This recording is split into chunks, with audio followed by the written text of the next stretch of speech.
सब लोग मुट्ठी बंद करेंगे, हाथ ऊपर करेंगे और पूरे दिल से बोलेंगे, भारत माता की, भारत माता की, इनकलाब, इनकलाब, वंदे, वंदे।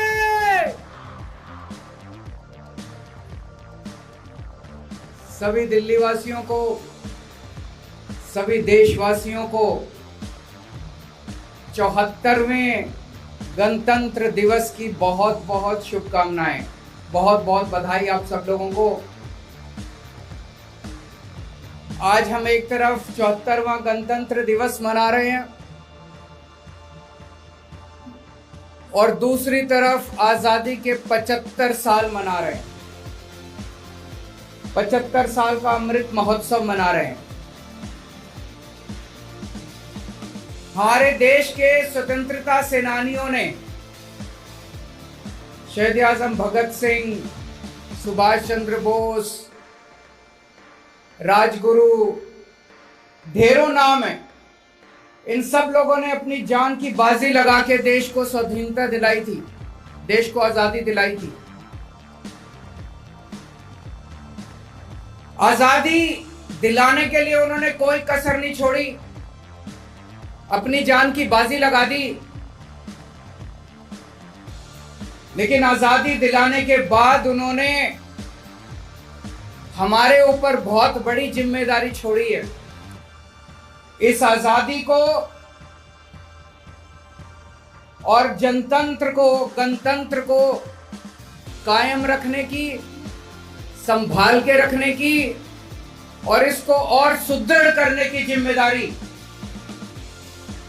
आजादी के बाद की पीढ़ियों के ऊपर छोड़ के वो सब लोग चले गए।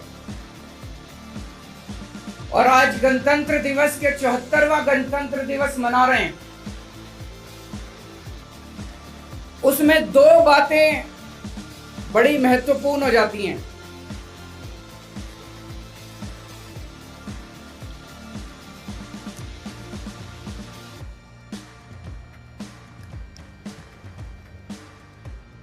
एक तरफ हम आजकल मीडिया में पढ़ते हैं, सोशल मीडिया में भी खूब देखते हैं, सुनते हैं कि हमारी सीमाओं के ऊपर चाइना पिछले कुछ वर्षों से हमें आंखें दिखा रहा है। आज ही देश के एक बहुत नामी गिरामी अखबार में छपा है कि चाइना ने हमारे देश की कुछ धरती, कुछ जमीन के ऊपर कब्जा कर लिया।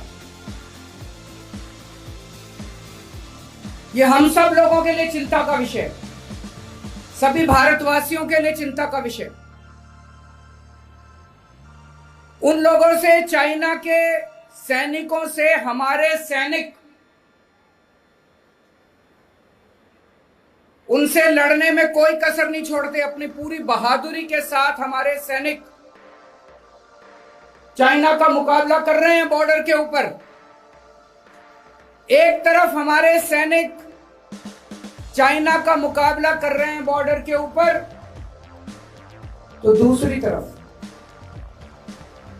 पूरे देश को, सारी सरकारों को, हर भारतवासी को हमारा भी फर्ज बनता है कि हम उनकी इस लड़ाई में कंधे से कंधा मिला के साथ दें। हमारा भी फर्ज बनता है कि चाइना को कड़ा संदेश दिया जाए कि भारत यह बर्दाश्त नहीं करेगा। हमारा भी यह फर्ज बनता है कि हम चाइना का बहिष्कार करें और उसको सख्त संदेश दें। लेकिन पिछले कुछ वर्षों में हमने क्या किया? एक तरफ चाइना हमें आंख दिखा रहा है, हमारी जमीन पे कब्जा कर रहा है, और दूसरी तरफ हम चाइना से अपना व्यापार बढ़ाते जा रहे हैं, बढ़ाते जा रहे हैं, बढ़ाते जा रहे हैं। 2020 में हम लोगों ने चाइना से $65 बिलियन का सामान खरीदा। 65 बिलियन डॉलर्स का सामान खरीदा 2020 में, और 2021 में हमने 95 बिलियन डॉलर्स का सामान खरीदा, 50% बढ़ा दिया। हम तो चाइना को और अमीर बनाते जा रहे हैं, उनसे और सामान खरीद रहे हैं, उनको और पैसा दे रहे हैं, हमारे ही पैसे से वो और हथियार खरीद रहे हैं और सैनिकों की भर्ती कर रहे हैं और हमारे ऊपर आक्रमण कर रहे हैं। ये तो सही नहीं है। अगर किसी से झगड़ा हो तो हम उससे और सामान थोड़ी खरीदेंगे, और ज्यादा सामान थोड़ी खरीदेंगे। और क्या खरीद रहे हैं हम चाइना से? चप्पल खरीद रहे हैं, जूते खरीद रहे हैं, गद्दे खरीद रहे हैं, कुशन खरीद रहे हैं, चश्मे खरीद रहे हैं। ये सारी चीजें तो हम भी बना सकते हैं, हमारे देश में ज्यादा अच्छी बन सकती है। जितनी चप्पल हम, जूते, जितने गद्दे उनसे खरीदते हैं, कुशन खरीदते हैं, चश्मे खरीदते हैं, खिलौने खरीदते हैं, मूर्तियां खरीदते हैं, आप ये मान के चलो कि उतना ये सामान हमारे भारत में कम बनता है। अगर अपने भारत के अंदर हम ये सारा सामान क्यों नहीं बना सकते? बिल्कुल बना सकते हैं। हमारे भारत में क्या कमी है? चप्पलें खूब बनती हैं, और बननी चाहिए। गद्दे खूब बनते हैं, कुशन खूब बनते हैं, तकिए खूब बनते हैं, मूर्तियां खूब बनती हैं, खिलौने खूब बनते हैं। ये ऐसा सामान तो है नहीं कि हमने हमारे देश में क्यों नहीं बन सकते, खूब बन सकते हैं। और अगर हमारे देश में ये सारा सामान बनेगा, हमारे बच्चों को रोजगार मिलेगा, सरकार को टैक्स मिलेगा, हमारी अर्थव्यवस्था बढ़ेगी। हम अपना सारा काम एक तरह से अपने बच्चों की सारी नौकरियां, सारे रोजगार चाइना के लोगों को देते जा रहे हैं। अपने लोगों को अगर हम मौका दें, सारा देश मिलके, सारी सरकारें मिलके, अपने व्यापारियों को, अपने उद्योगपतियों को अगर मौका दें, सारी सुविधाएं दें, तो हम ये सारी चीजें अपने देश के अंदर बना सकते हैं और अपने हजारों, लाखों, करोड़ों युवाओं को एक तरफ नौकरी मिलेगी और चाइना को कड़ा संदेश जाएगा कि हमें तुम्हारे सामान की जरूरत नहीं है, ठीक हो जाओ, वरना तुम्हें हम मजा के खा सकते हैं। एक तरफ अपने ही देश के पिछले 4, 5, 6 सालों के अंदर 12 लाख व्यापारी, उद्योगपति अपना देश छोड़ के चले गए, भारत छोड़ के बाहर चले गए, अपनी व्यवस्था से परेशान होके, अपनी एजेंसी से परेशान होके, अपने व्यापारियों को, उद्योगपतियों को हमने इतना दुखी कर रखा है, इतने तंग आ चुके हैं अपने देश के अंदर व्यापारी और उद्योगपति के, अपने देश में धंधा करना मुश्किल हो गया। लोग छोड़ छोड़ के, भारत छोड़ छोड़ के जा रहे हैं। 12 लाख लोग पिछले 5 साल के अंदर भारत छोड़ के चले गए। अपने लोगों को, भारत के लोगों को तो हम बाहर भगा रहे हैं और चाइना से सारा सामान इंपोर्ट कर रहे हैं। ऐसे देश कैसे तरक्की करेगा? भारत को आगे तो भारत के लोग ही ले जाएंगे। कोई बाहर से, अमेरिका से या चाइना से आके तो अपने देश को तरक्की नहीं कराएगा। अपने ही देश के लोग अपने ही देश की तरक्की करेंगे। अपने देश के लोगों को बाहर भेजने के लिए मजबूर करने की बजाय ये समय है जब पूरी दुनिया में जितने भारत के लोग हैं, अपने देश के अंदर ऐसी व्यवस्था करें कि सारी दुनिया के भारत के लोग इंडिया आके और इंडिया की तरक्की करें। दूसरी चीज, जैसा मैंने कहा कि आज गणतंत्र दिवस के अवसर पे 2 चीजों पे गौर करने की जरूरत है।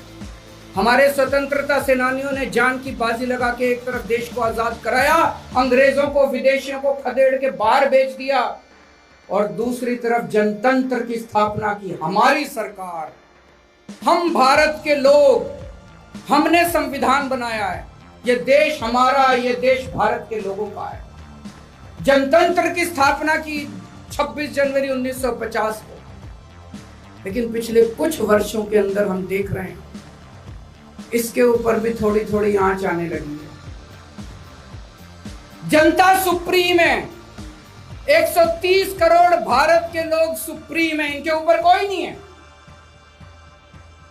जनता की चुनी हुई सरकारें सुप्रीम है।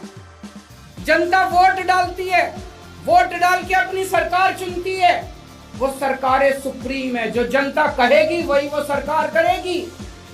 जनता के ऊपर कोई नहीं है, जनता की चुनी हुई सरकारों के ऊपर कोई नहीं है।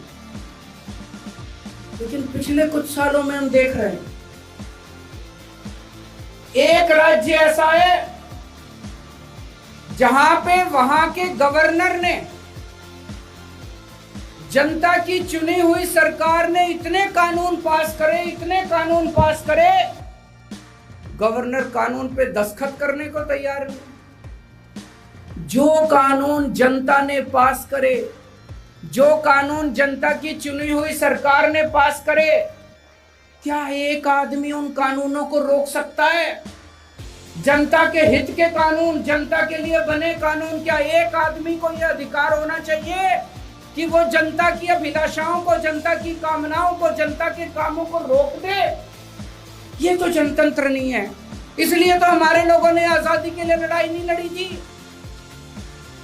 एक और राज्य, वहां के मुख्यमंत्री ने गवर्नर को लिखा, हम फलानी तारीख को अपनी विधानसभा का सत्र बुलाना चाहते हैं। जनता की सरकार को, जनता की चुनी हुई सरकार को पूरा अधिकार है, वो जब मर्जी विधानसभा का सत्र बुलाएं। गवर्नर ने वापस लिखा, क्यों बुलाना चाहते हो, क्या काम है, क्या करोगे विधानसभा का सत्र बुला के? अरे वाह, विधानसभा का सत्र बुलाने में क्या गवर्नर पूछ सकता है सरकार से? क्या गवर्नर पूछ सकते हैं सरकार से क्यों बुलाना चाहते हो? मुख्यमंत्री ने जवाब दिया, जी इसलिए बुलाना चाहते हैं।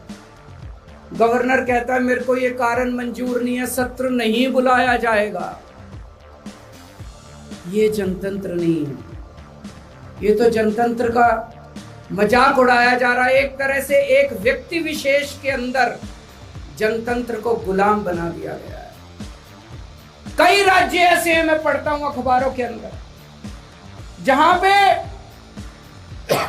चुनी हुई सरकारों ने अपनी अपनी यूनिवर्सिटीज के वाइस चांसलर बनाए और वहां के राज्यपालों ने वाइस चांसलर को बर्खास्त कर दिया, डिसमिस कर दिया, कैंसिल कर दिया, रिजेक्ट कर दिया। ये क्या बात है?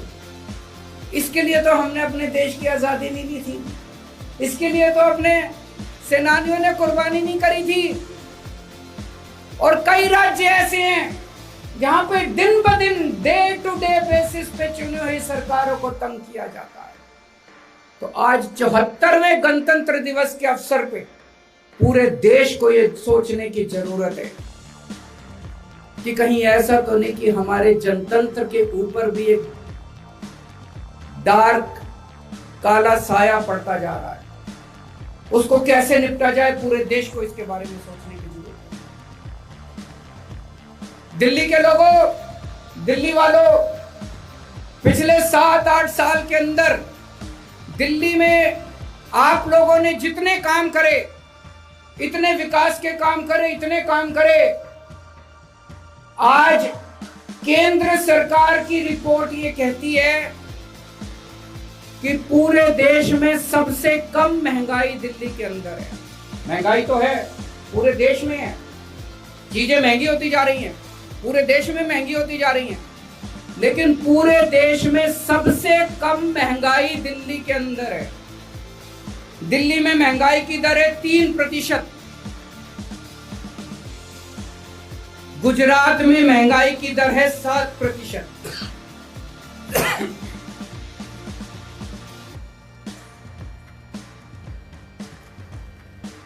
हरियाणा में महंगाई की दर है 7.8%, 2.5 गुना दिल्ली से ज्यादा महंगाई है हरियाणा में। मध्य प्रदेश में 7.5%, मध्य प्रदेश में भी दिल्ली से 2.5 गुना ज्यादा महंगाई है। अगर कोई चीज दिल्ली में 100 रुपए की बिकती है तो हरियाणा में और मध्य प्रदेश में 250 रुपए की बिकती है। उत्तर प्रदेश में 6.8%। पूरे देश में आज पूरे देश में सबसे सस्ती चीजें दिल्ली में, सबसे कम महंगाई दिल्ली। क्यों? आज दिल्ली में बिजली मुफ्त है, आज दिल्ली में पानी मुफ्त है, आज दिल्ली में शानदार सरकारी स्कूल हैं और सरकारी स्कूलों में सारी शिक्षा मुफ्त है। आज दिल्ली में सारी सरकार स्वास्थ्य सेवाएं मुफ्त है। आपको कितनी भी बड़ी बीमारी हो जाए, सरकारी अस्पताल में चले जाओ, सारा इलाज, सारे टेस्ट, सारी दवाइयां, सारे ऑपरेशन, सब कुछ मुफ्त है। महिलाओं के लिए बसों का सफर मुफ्त है, तीर्थ यात्रा मुफ्त है, बुजुर्गों को तीर्थ यात्रा करा के लाते हैं, तीर्थ यात्रा मुफ्त है, राशन मुफ्त है।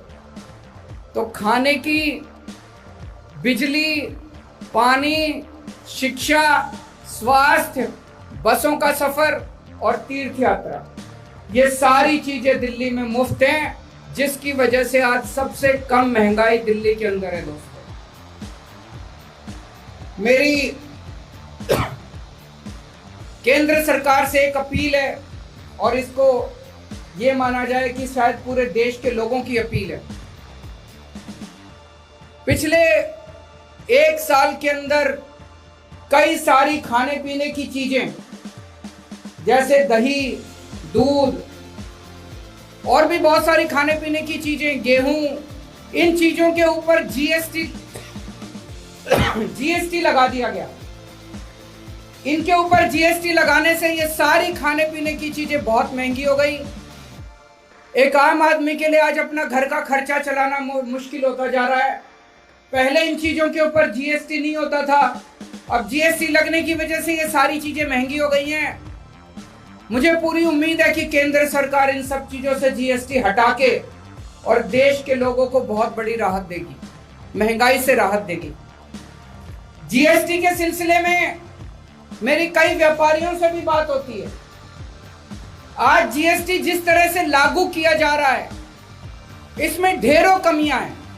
हमारे देश का व्यापारी टैक्स देना चाहता है, 99% से ज्यादा व्यापारी टैक्स देना चाहते हैं, ईमानदारी से काम करना चाहते हैं, ईमानदारी से टैक्स देना चाहते हैं।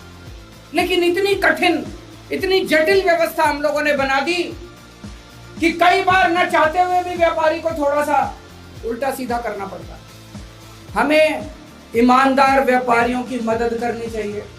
पूरे जीएसटी के सिस्टम को सिंप्लीफाई करने की जरूरत है, सिंपल बनाने की जरूरत है, ताकि व्यापारी आसानी से जीएसटी दे सकें और जीएसटी प्रणाली को लागू कर सकें।